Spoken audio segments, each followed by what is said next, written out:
Welcome, fellow bookworms, to TBR's Den. My name is Whitney, and today we have Once Upon a TBR Honey Jar, round 18, which is June's round of the game, and this, of course, helps me pick my books that I am going to read. I have some fun new additions to the game, which we'll get into in a second, but before we do that, I do have a lot of prompts that need to go back into the honey jar itself. Some of these are bookworms, which would go back in anyway. Others I didn't get to. The first one I didn't get to was Pinocchio, which is a translated work. So definitely need to try to pull that again. And then we have a bookworm, which is physical TBR. I did not, in fact, get to that book either, but it would go back in regardless. Then we have bookworm debut novel, bookworm loved one pick. Then we have two I ended up DNFing, and that is Puss in Boots shoe/boot theme and The Emperor's New Groove, a comedy. So those both I DNF, so they'll go back in to be picked up at some point. I now have a huge stack of books I need to get on because I am doing the novice path / prompts for my character's background, and for Aurelium, I'm going to join in the autumn equinox, but I have created my character and got their background all sorted, but I wanted to go ahead and read books for the different prompts as well, and I decided to give myself 3 months to do that, so I started in April, have a couple books that I'm reading in May, and then the rest of these were not officially on any TBR, so I need to get them on a TBR or I need to squeeze them in, so I'm going to try to get them on June, and whatever's not on June, I'll read between May and June anyway. I'll just try to squeeze them in. I have my buzzword book because I have been participating in that year. I know I don't always mention it, but I have been participating in that, so I have that. And then I have my genre-a-thon book, which is just an extra book on top of any from the game, but I'll talk about that at the end as well. So, as far as the new addition to the game, I ended up getting little figurines. And so we originally had the 4, and they were just like little silhouettes of the characters. We had a Christopher Robin, Pooh, Rabbit, and Piglet. Now we have the whole gang. So I got a little Christopher Robin figurine here. Super cute. And he has, I don't know if you can see that very well, but he has like a little drawing of Pooh on there. So that's really cute. And let's see here. We have Tigger, of course, which is fun. We have Kanga and Roo together because they go together. We have Rabbit. So cute. We have Pooh, who's also adorable. Love him. We have little Piglet with a little broom that's bigger than him. Then we have Eeyore, who is huge. I love Eeyore. Eeyore is actually my favorite character. And then lastly, we have Owl as well. So we have the whole gang here. So cute. And it came with this little bag that they don't fit in, but hey, it came with a bag. And then as far as the prompts, let me go ahead. I normally go over these when I set up the board, but I'll just go over them right now. I'll go ahead and do the colors right now as well, and then we'll just go straight into gameplay. So for Christopher Robin, it's coming of age or middle grade. It used to be coming of age or middle grade and younger. Now it's just middle grade. Pooh Bear is still a classic or comfort read. Piglet is still an auto-buy, author, or reread. Rabbit is still a free choice. Owl will be a memoir or biography or any nonfiction. Tigger will just be a lighthearted or a fast-paced read. Eeyore is literary or dystopian. And then Kangaroo are either going to be a manga / graphic novel or a children's book. And so, get the glare off. So yeah, so we have all those right there. I know it's not wanting to focus. There's a big glare, but I'm excited for the new characters and the new options for my character, and of course we'll go through these. So this year genre doesn't matter so much, but blue is sci-fi, yellow is historical, green is fantasy, red is romance, orange is mystery, thriller, horror, purple is any genre, and black I move forward 3 spaces. But I would have to pull 2 honey jar prompts, but I just use the genre prompt for whatever space we land on. But again, we're focusing more on the honey jar prompts this year. So if these are more of a guide, like if I can find something within that genre, I go with that. Otherwise, it's just whatever fits the honey jar prompt. So I think that's it for now. Let me go ahead and get the boards all set up. And we'll get into the gameplay. Alright, so first we need to pick our character. So the old 4-sided die is gone, and now we have an 8-sided one. Let's go ahead and see who we're gonna get. I'm shaking it in my hand real good. And I got number 8, which is Kenga and Rue. So this is a manga or graphic novel or a children's book. I'm gonna get everything situated here, and then we will get going. Alright, let's see here. Got a little bag. Let's see what color we get first. And just a reminder, every color we move to except for purple or black. And so let's do this one. So that is a yellow. So we go 1 and 2. And so we need a historical that fulfills the prompt of, right here. Okay. So this one, because it's a booktube pick, it's gonna probably not be a historical. It's just gonna be whatever I come across. So that is the first pick. All right. Next, we have this one, green. So that is fantasy. Go hop and hop. And so we need a fantasy that fulfills the prompt of, let's do this one. That's funny. So we actually get a manga or graphic novel on this one as well. And so yeah, there's that. King and Rue are manifesting those manga and graphic novels. Let's see here. Do this one. Awesome, we got a black. So we gotta go all the way here, and then we go 1, 2, 3, which is green. So fantasy again. And this time we gotta pull 2 prompts. If I can choose one book that fulfills both prompts, that's fine. Otherwise, I do have to pull 2. Okay, so this one is spirit animal inspired, and that is actually a fun one. So we'll get to that a little later. And then the second one is going to be, let's do this one. Okay, and this is Moana, so an island rep. All right, next. Do this one.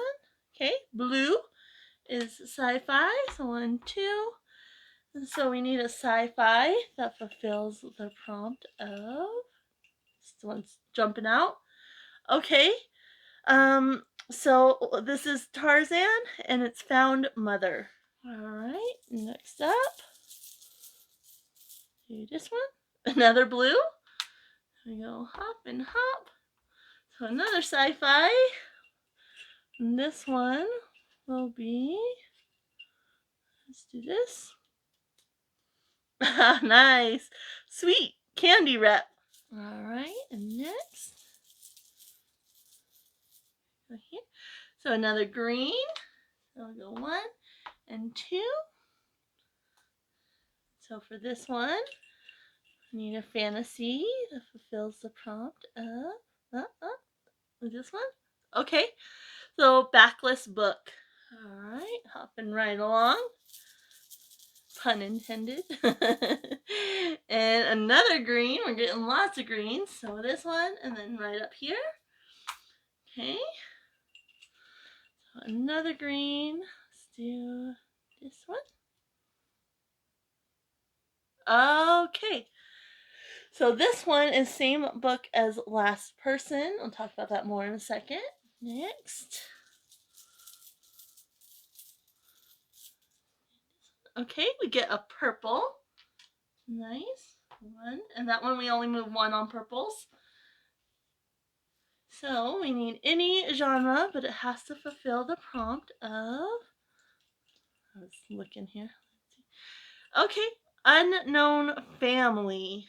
All right, getting real close to the end here. Let's do this. So yellow. So we only have 1 yellow left, so we're only gonna move 1 there too. And let's see here. Let's do this one. Okay, so this one just needs to have a name in the title. This is Rumpelstiltskin. All right, getting real close. Purple or orange we can move. Red, blue, or black we're finished. Anything else we'll just go off to the side. This one's sticking to my fingers. So we got a red. So that means that's our last one. So we hop and go straight to the North Pole. So because it's the North Pole, it can be any genre. It does not need to be romance. Be anything. And we'll go with, I was looking. Let's just, this one. Okay. So higher or lower. I'll talk more about this one in a second as well. That wraps up the gameplay though, so I'm going to go ahead and figure out my books and then I'll be right back. Alright, I have some of the books picked out. There's still a couple I need to do though. Before I do all that though, I wanted to go through this process with you. So the first one we need to address is the spirit animal inspired. So I have this deck here. It's not quite like a tarot deck, but it's the Divine Animals Oracle, and it has a bunch of different animals in here. And so for this prompt, what it is I choose one of the cards, and then I do a book based on that card. So we're just gonna kind of mix them up here, and then we'll pick one. So I'm gonna just cut it and pick the one that's on the bottom there. So we'll go this one.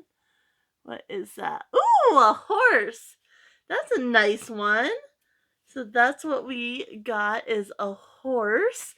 And then the other prompt, because it was a black disc, was Moana Island rep. So we'll have to see if I can combine those. But let me find horse here, and we'll see what it says about the horse. I like that because I love horses. Page 93. Boop-a-doo. I've been waiting for this one. I knew this one was in here, and I've been waiting for it to pop up. So it says horse. The freedom is the meaning behind it. To be truly free, we must learn true independence. Trust yourself, as listening to people who may have other agendas is not the way to make good, clear decisions. Individuation from our parents is a natural process, although it is often fraught with difficulty on both sides. Your true power resides in your ability to always know you have a choice and it is yours to make. Mythos. There was once a young king who lived in a castle upon a great hill who had just been newly crowned, so he began looking for a queen. He was out riding one day and saw a woman who was riding her huge white stallion as well, if not better, than he rode. Her horse flew across the fields, and the woman's hair streamed long and wild behind her. King kicked on his horse, and after some time caught up with her. Her face was flushed, her smile bright, and her words joyful. Their eyes met, and they fell deeply in love. After a time, the young king realized Rihanna, for that was her name, was loving, loyal, gentle, wise, and fair, was all he wanted in a queen. He asked her to marry him, and she accepted with grace. Rihanna's responsibilities as queen would now be taken over from the queen regent, and while it would be natural for the mother of the king to be pleased for her son, secretly she was vastly jealous of her usurper and resented her loss of personal power. Soon a beautiful blue-eyed son with a star-like birthmark on his leg was born. To protect him, Riordan kept her baby with her as she slept in the chambers. One morning Riordan woke. Her baby was gone from her, and in its stead was a great deal of blood. She screamed in horror. Queen Regent yelled, "Look, she has killed her baby. I knew she wasn't to be trusted." Riordan insisted the baby had been taken, but the Queen Regent was not to be convinced. The king asked Riordan where the baby was, but she confessed she didn't know. Riordan's son had been kidnapped by the Queen Regent in the night. She had killed a chicken and used its blood to make a scene against Riordan. The Queen Regent had decided to raise the son as her own, and he was safe but hidden. Riordan was put on trial, and she made no defense, and so was found guilty of her son's murder. The king, still so in love with her, could not kill her, but instead sentenced her to a job that would bring huge shame to her every day. As the castle was up on a high hill, visitors were given a horse to travel to the top. Riordan's new job was to take the place of one of the hard-working horses and carry people to the top of the castle on her back. Every day she struggled with her guilt, never raising her head. She slept in the stables with horses, curled up and crying. Riordan gradually became aware of the importance of the work that the horses did beside her. People couldn't get to the castle without them, and they bore the work with strength and focus. She also realized the horses were set free at night and they ran, played, loved, and foraged, mindful of that moment. She decided that she too would follow their example, bearing the guests with strength and focus and enjoying her freedom at the end of the day, instead of hiding in shame. On one of these evening walks, she saw the Queen Regent playing with a little boy in a lower courtyard of a farm. He was on a small pony. She thought the king must have remarried quickly. The small boy lost his balance and fell. The Queen Regent checked him over for cuts. As she did so, the little boy's trouser leg was lifted, and there on his leg was a birthmark in the shape of a star. Riordan realized this was her own son and that she had been tricked. She called the local people together to witness the boy and confirm the mark on his leg. Happily, the king had not stopped loving Riordan and reinstated her as queen, banishing his mother into exile. Riordan never forgot the lessons of the horses who had worked beside her, and from then on no horse was a beast of burden in their kingdom, but instead a symbol of power and freedom. Mythos about horses or featuring horse deities encircle the world, wherever horses were found or heard of. Deities linked to horses include Epona, Etane, Apollo, Poseidon, Resheph, Suna, Odin, Neptune, and Equester. The animal. Besides the dog, there is perhaps no other animal that has shared such a close and integral relationship with humans. Horses have been a partner for humans in their discovery of the world and wars, in the production and hunting of food, and as a riding companion. Without horses being domesticated, huge numbers of cultures would have found it impossible to trade, roam, discover, and conquer vast territories. The human race owes horses a debt it's impossible to repay. Horses in their current form evolved years ago and were domesticated. They come in all shapes and sizes, from the giant Shire horse breeds to the dish-faced Arabians and the tiny miniature horses used as pets. Horses are herd animals and are social. They have eyes in the side of their heads that can almost see behind them. Daddy's home. Although they do have a small blind spot in the front field of their vision, horses are used as therapy for humans who have mental and physical trauma. Horse therapy programs commonly assist veterans with PTSD and children with autism, and they visit hospitals and hospices to bring comfort. Hi, baby! You gotta go see Grandma today. Yes, you did. I know you did. Did you have fun? I know. Oh, thank you. Oh, thank you. Oh, thank you. Good girl. Let's see. Hospices to bring comfort. Their loving spirit, pure presence, and healing attributes make them perfect for this work. The magic.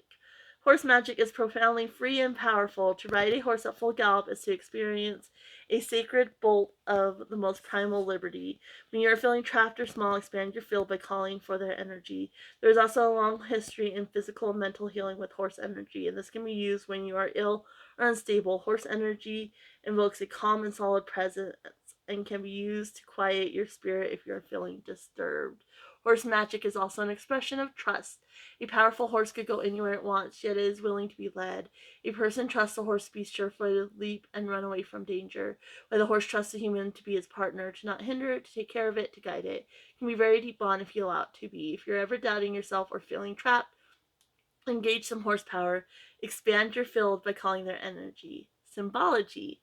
Woman on a horse, woman carrying a burden, woman holding a child with a star upon its leg. White horses, silver and white. Status. Of least concern, however, wastage and cruelty in the horse racing industry are issues, as is the habitat destruction of some population of wild horses. So yeah, so basically we're looking for the freedom prompt. Trust yourself and listen, as listening to people who have other agendas is not the way to make good, clear decisions. So that's what we're looking for in the book. But there is that. So I'm going to choose that book in just a second. But before I do that, we also need to do higher and lower, which basically this is Gavin from, well, he changed his channel name. I don't even remember what it is now. But anyway, Gavin, the channel will be linked down below, used to play this on his channel. That was actually before I found his channel and watched him. So we're going to shuffle the cards here, and then I'm going to spin you guys around to play it. And then we will choose a book after that. but I just wanted to do that. So I'm not gonna shuffle them the right way because my hands are tired and I don't feel like it. So we're just gonna do this, and then we'll maybe cut it a couple times and do that, and then maybe a few more shuffles that way. Okay, and I'm gonna, let's see here. So I'm gonna flip you guys around to the two books that we're going to be playing this with, and then we'll see what we get for that as well. Alright, so we got our deck here. So we have Neuromancer by William Gibson as the one that I'm not all that excited for. I do need to read it regardless because for my ABC title challenge. And then this one I'm just really excited for. I chose this one for the buzzword because it's repeating words, and it has the twice. And so yeah, let's go ahead and see. We'll do 5 cards. And so the first one is a 5 of diamonds. So I think the next card is going to be higher. And it's a king, so it is. So I think the next card is going to be lower. That's a joker. So we're just going to not do that at all, actually. So again, I still think it's going to be lower. Okay, so a 2. So I think higher. 7. And one more card. And I think it's going to be higher. And it's the exact same. I think if it's the exact same, we'll just pull another card. 3, it's lower. So the choice for this one is going to be Neuromancer, and I'll talk more about that in a second. Alright, got my books picked out. So I got quite the stack here, and I still have one more I need to pick up, plus any extras. I might actually forego some of the extra things I participate in June, just because this is quite the stack, but we shall see how it goes. So first up, we got one of our new characters, which was Kanga and Rue, and this is to either read a manga or graphic novel. Manga, because Kanga, you just switch out a letter. Anyway, manga or graphic novel or a children's book for Rue. And for this, I decided to go the manga route. And so I'm going to be reading Spy Family Volume 1 by Tatsuya Endo. And this is one that I've wanted to read for a long time, but I was trying to work my way through another manga, but I decided to go ahead and put this on in this spot. And yeah, I'm really, really excited for this. Everybody has such high praise for this, and I can't wait to read it. I have this one and volume 2 already, and obviously if I enjoy it, I'll pick up some more. But basically, if you're not familiar with Spy Family, you have Twilight, and he's going undercover at the school, so he needs this fake family, and so he ends up finding somebody to marry, but he doesn't know that she is an assassin.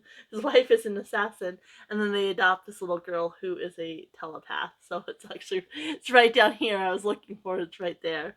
So yeah, it sounds so cute, and I cannot wait to read this. So that is my first pick. Then let's see here. Then we got a yellow, which is historical. And this one was a bookworm, and it was a book to pick.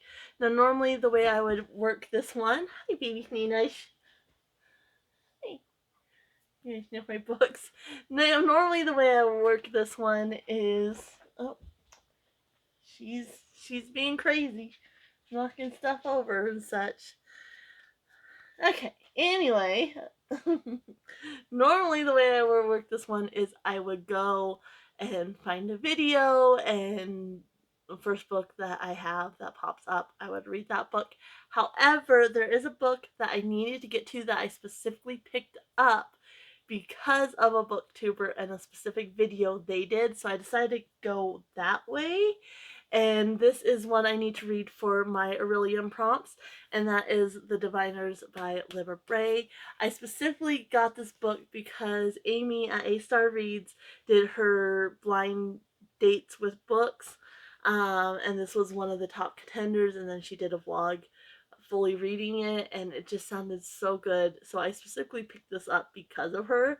And so now I was gonna read it anyway. Like I said, it's for an Aurelian prompt, but now it's officially on the TBR as well because of that, and I cannot wait to read this. So this one doesn't have the dust jacket, but basically, I think what it is she goes to her uncle, and he kind of like does fake cult stuff, but she has ties to the real cult, the main character.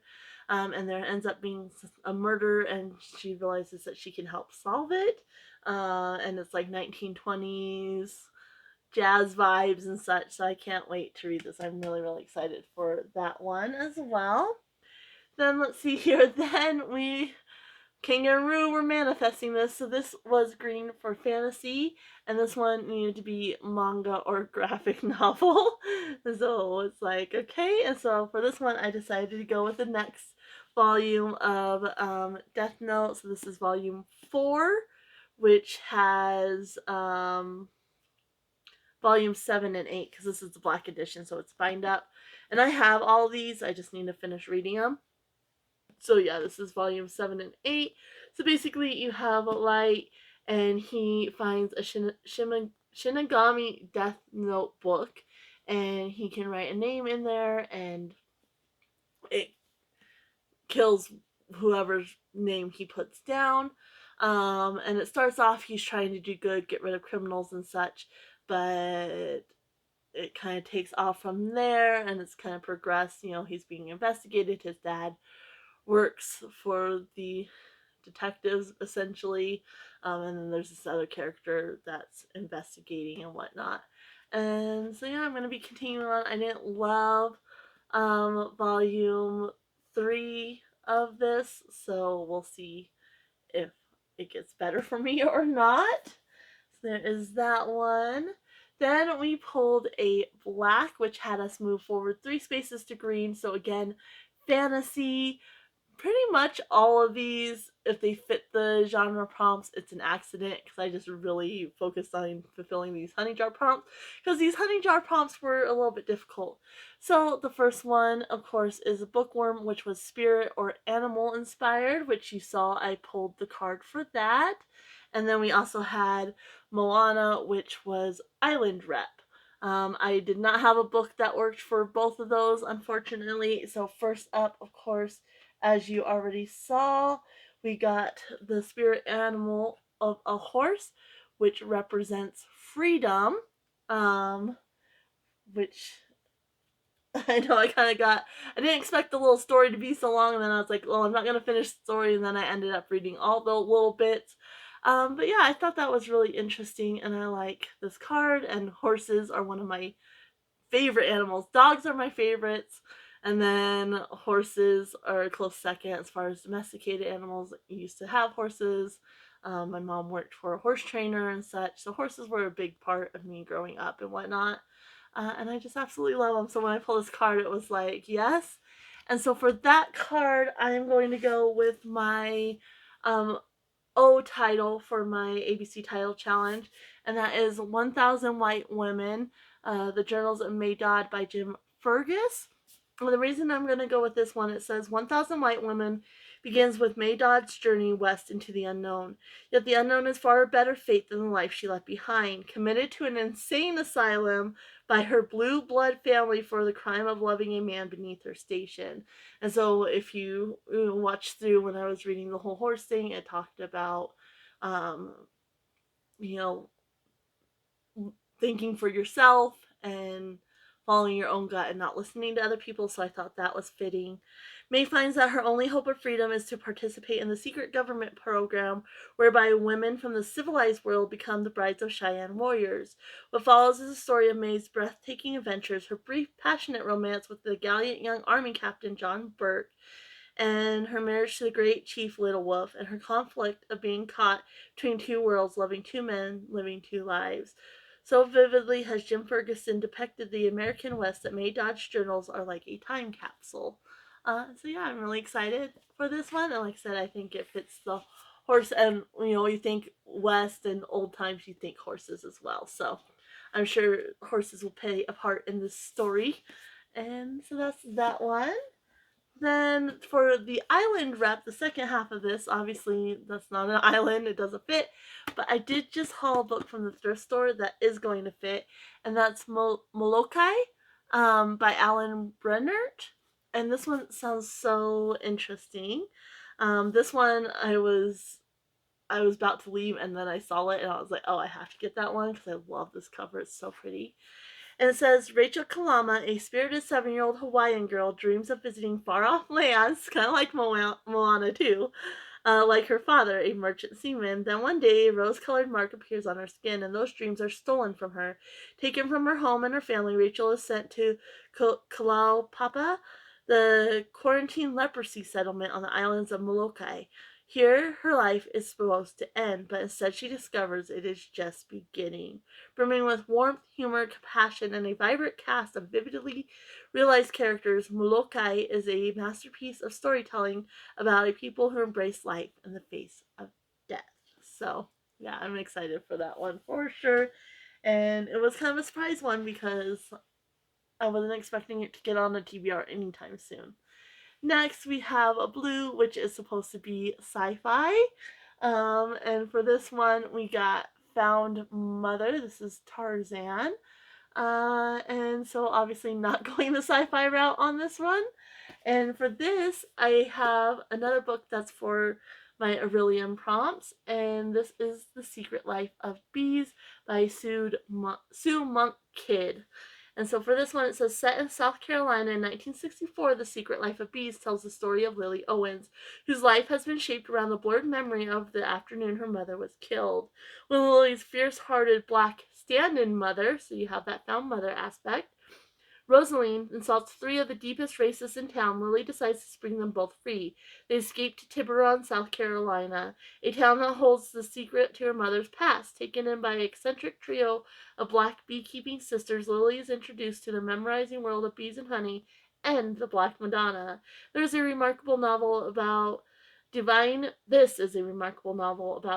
female power, a story that women will share and pass on to their daughters for years to come.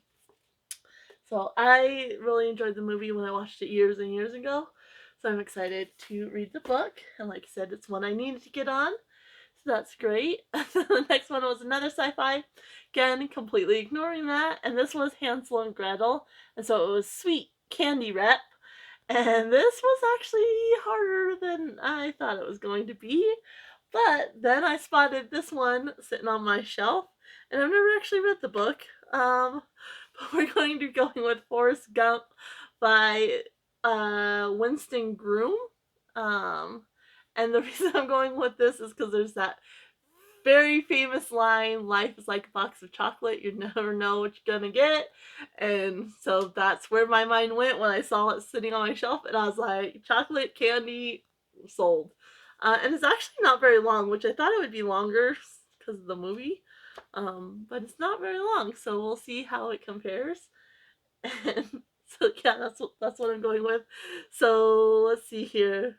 And it's on the back too. It says, being an idiot is no box of chocolate, but at least it ain't led to no humdrum life, says Forrest Gump, the lovable, surprisingly savvy hero of this wonderful comic novel. When the University of Alabama's football team drafts Forrest and makes him a star, that's only the beginning. He flunks out and goes on to be a Vietnam War hero, a world-class ping-pong player, a wrestler, and a business tycoon. He compares battle scars with Lyndon Johnson, discovers the truth about Richard Nixon, and suffers the ups and downs of true love. Now Forrest Gump is telling all in a madcap screwball romp through 3 decades of American landscape. Is Gump's amazing travels, and you've got to read them to believe them. So yeah, there we go. I thought that was kind of clever, but there we go. And then next we had a green, which is fantasy. And for this one, we got a bookworm, which was backlist book. And so I was looking at the ones that I needed to get on here. And we are going to be reading Ruin and Rising by Leigh Bardugo. This is the 3rd book in the Shadow and Bone trilogy, and it's part of the Grishaverse. This was published back in 2014. Like, obviously, many books since then, and so I consider it backlist. And I need to read this for Aurelium because it has a map in it. So that's what I'm going to be doing. And there it is. So yeah, so basically in this world you have the scar here, which is like a black scar upon the land, and it's all dark and there's creatures that live in there. And in the first book you have Alina, I think is her name, yeah. And she's a soldier, and she's going across the scar and then get attacked, and she releases her magic that she's not aware that she has. And in this world there's Grisha who have magic, and so she becomes a part of the Grisha. But there's the Darkling, I think, and he's kind of the head of the Grisha, and he has some motives and uses for Alina. And there's these three creatures that have act as a conduit to her power, and so each book is focusing on capturing one of these different creatures. And so in this one it's obviously the Phoenix, and I really enjoyed the first two, and so I'm excited to see where it goes from here. And that's my choice for that. So, and it's a fantasy, so it actually works there. And then we have a another green for another fantasy, and for this one it was same book as Last Person. So I've had this once before, and basically what this means is I go into like Barnes and Noble or a bigger bookstore, and I ask them what the last book they sold was, and then I buy that book. I'm just not feeling that. I'm not up to that kind of interaction right now. So what I ended up doing is I went on YouTube and I just typed in book haul, and I found a recent book haul. The first one that popped up was actually like 2 months old, so I went to the next one, and it was a day old, and this one was by Ashlyn Cayley. Um, and so I looked to see what she had bought, and she bought at Barnes and Noble. And so just what she had bought, and I'm actually I decided to just choose between them. I didn't stick to the fantasy prompt, and one of the books she held out was Funny Story by Emily Henry. And that one, I haven't read anything by Emily Henry yet. None of them sound all that appealing to me except this newest one, which is her newest release, and I can go into the local store. I don't have to go to the bigger city or anything like that. I don't have to interact with people. And so, yeah, that is one of the last books she bought. And so that's the book I'm going to be going with. And so when I go in to get groceries and such, I'll stop and I'll pick that up as well. And so that's what I'm going to be reading. And basically, this one, from what I've heard, I don't have the book in front of me, so I can't say for sure. But from what I've heard other people say, is basically these two people, their exes start dating, and then they somehow end up as roommates. And so yeah, it's a funny story. So that's the one I'm gonna go with. And so yeah. Then the next one we got was a purple, which of course is any genre. And this one is Aurora, and so it's unknown family. And so this one, obviously more of a difficult prompt, but I'm gonna go with the first book in the 39 Clues series, and this is called The Maze of Bones, and this is by Rick Riordan. Each book in the series, I have the first six because I found the sixth one, and so I bought the first five. Each book in the series is by a different author, but this one, the reason I'm using it for Unknown Family, it says, what would happen if you discovered that your family was one of the most powerful in human history? What if you were told that the source of your family's power was hidden around the world in the form of 39 clues? What if you were given a choice, take $1,000,000 and walk away, or get the first clue? If you're Amy and Dan Cahill, you take the clue and begin a very dangerous race. So kind of that unknown, they didn't know about their family history, that there were this powerful family. And so that's how I'm kind of tweaking it to work with this prompt, since it is kind of a harder prompt. And this is another one I need to read for Aurelium. This is for my conduit because I'm using a bone as a conduit, so I need something with bones or skulls on the cover. And this obviously has both. So there you go. And then let's see here. Then we got uh, Yellow, which is historical, and this one was Rumpelstiltskin, and so it's name in the title. Um, Again, kind of ignoring the genre this round, and this is another one I needed to get on to here for my Aurelium reads, and that's going to be Sadie by Courtney Summers. And so this one, it says, when popular radio personality Wes McCrae receives a desperate phone call from a stranger imploring him to find 19-year-old runaway Sadie Hunter, he's not convinced there's a story there. Girls go missing all the time. But as soon as Wes's boss discovers Sadie fled home after the brutal murder of her little sister Maddie, he sees the makings of something big and orders Wes to the small town of Cold Creek, Colorado, to uncover what happened. Sadie has no idea that her story will soon become the subject of a blockbuster podcast.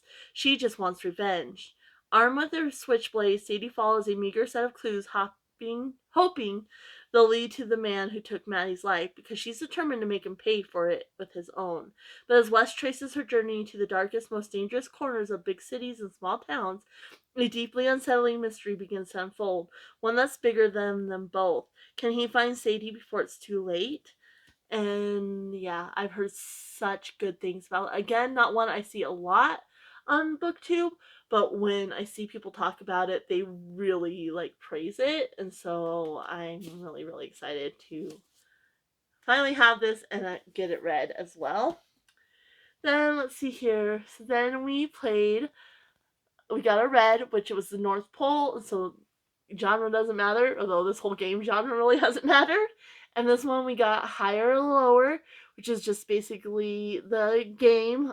Gavin used to play it on his channel, again, linked down below. And so I had 2 books for this. For my book that if I failed the game was Neuromancer by William Gibson. This one I need to read anyway because it's for my N author. And so I needed to read it anyway, but I'm not all that excited about it. It's like cyberpunky sci-fi, and I just don't know how I'll enjoy it. So that was for if I failed, which you already saw. And then the other one was The Curious Incident of the Dog in the Nighttime. This one I found recently at a thrift store. It has autism rep and it just sounds quirky and fun. As you already saw, the last one I failed on, I said higher and it was actually lower. So yeah, I had the cards. I started with a 5, and then I said higher and got a king. Then we got a joker, so we just ignored it. And after the king, I said lower. Got a 2, said higher. Got a 7, then got another 7, so ignored it. And I had said higher. Well, we ended on a 3. So obviously did not win for that. So I'm going to be reading Neuromancer for this prompt, which, like I said, I have to read it anyway. I'm just not all that excited. So this is like the 20th anniversary edition. So it says, here is an entirely realized new world, intense as electric shock. William Gibson's prose, astonishing in its clarity and skill, becomes high-tech electric poetry, an enthralling adventure story as brilliant and coherent as a laser. 20 years ago, it was as if someone turned a light on. The future blazed into existence with each deliberate word that William Gibson laid down. Neuromancer didn't just explode onto the science fiction scene, it permeated into our consciousness, our culture, our science, and our technology. The winner of Hugo, Nebula, and Philip K. Dick Awards, Neuromancer showed us that we were capable of creating, what we were capable of creating, and what we were capable of destroying, and illuminated the dark corners of the path we headed down. Today, we have the cyber fiction masterpiece to thank for the term cyberpunk for easing our way into the information age and internet society. Neuromancer's virtual reality has become our own, and yet William Gibson's gritty, sophisticated vision still manages to inspire the minds that will take us even further into the future. So, yeah, there we go. Don't know exactly what it's about other than it's cyberpunk sci-fi-ish. So, there's that. And so then I had 2 books I was not able to get on that I do need to read. And the first one is the last book I have for my Aurelium, which is a dark academia book. And so I'm going to be reading A Deadly Education by Naomi Novik. There's a small chance I might get to this in May, but I seriously doubt it. So this one says, enter a school of magic unlike any you have ever encountered. There are no teachers, no holidays, friendships are purely strategic, and the odds of survival are never equal. Once you're inside, there are only two ways out. You graduate or you die. Elle Higgins is uniquely prepared for the school's many dangers. She may be without allies, but she possesses a dark power strong enough to level mountains and wipe out untold millions. Never mind easily destroy the countless monsters that prowl the school. Except she might accidentally kill all the other students too, so Elle is trying her hardest not to use it. That is, unless she has no other choice. So we'll see. I've heard mixed things about this, so we'll see how I get on with it. And then the other one, this is for my buzzword, and that is The Curious Incident of the Dog in the Nighttime by Mark Haddon. This one, it's repeat words, and so the repeats 3 times, and it said those articles are perfectly acceptable. Those are all acceptable if they're repeated. And so this one says, Christopher John Francis Boone knows all the countries of the world and their capitals and every prime number up to 7,057. He relates well to animals but has no understandings of the human emotion. He cannot stand to be touched and detests the color yellow.